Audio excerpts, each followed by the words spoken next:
Hello friends, तर मी झटपट पावभाजी कशी बनवते याची रेसिपी दाखवत आहे। तर त्याच्यासाठी जे इन्ग्रेडियंट्स लागणार आहेत ते व्हिडिओमध्ये दिसतच आहेत। चला तर मग सुरू करूया।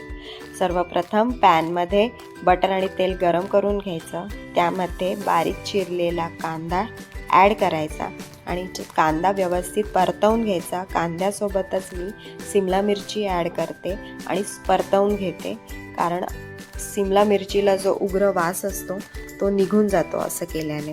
त्याच्यामुळे कांदा आणि शिमला मिरची व्यवस्थित परतवून घ्यायची आपल्याला। कांदा अगदी गोल्डन ब्राऊन होऊ द्यायचा आहे। मग त्यामध्ये टोमॅटोज ॲड करायचे आणि टोमॅटोसुद्धा व्यवस्थित शिजू द्यायचे आहेत आपल्याला। थोडे नरम होईपर्यंत आपल्याला टोमॅटोज व्यवस्थित शिजवून द्यायचे आहेत। हे बघा, नरम झाल्यानंतर मी ह्यामध्ये उरलेल्या भाज्या जसं की मटर, फ्लॉवर आणि बटाटे ॲड केले आणि हे व्यवस्थित आपल्याला आता पुन्हा परतवून घ्यायचे आहेत। सध्या कोणताही मसाला ॲड केलेला नाही आहे मी। त्यानंतर मी आलं, लसूण, लाल मिरचीची पेस्ट बनवलेली आहे ती मी त्यात ॲड करणार।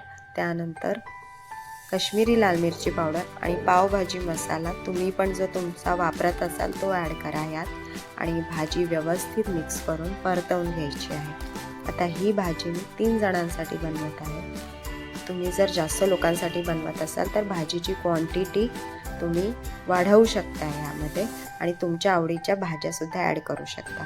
आता आपली भाजी व्यवस्थित परतवून झाली आहे की त्यात मी गरम पाणी ॲड करणार आहे।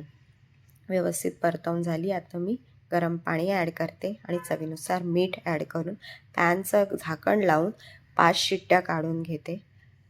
कुकर थंड झाला, झाकण काढून भाजी व्यवस्थित स्मॅशरने स्मॅश करून घ्यायची आहे। जर तुम्हाला भाजी इथे थिक वाटत असेल तर तुम्ही गरम पाणीसुद्धा ॲड करू शकतात। आता मला माझी भाजी थोडीशी थिक वाटते म्हणून मी ह्यात थोडंसं गरम पाणी ॲड केलं आणि आपली पावभाजी तयार। आता त्यावर मस्त बटर आणि कोथिंबीर घालून मस्तपैकी गरमागरम सर्व करायची आहे। तर तुम्हीही ही रेसिपी नक्की ट्राय करून बघा आणि कशी झाली ते मला कमेंट करून नक्की कळवा आणि माझ्या चॅनलला लाईक, शेअर आणि सबस्क्राईब करायला विसरू नका। या सर्वांनी पावभाजी खायला।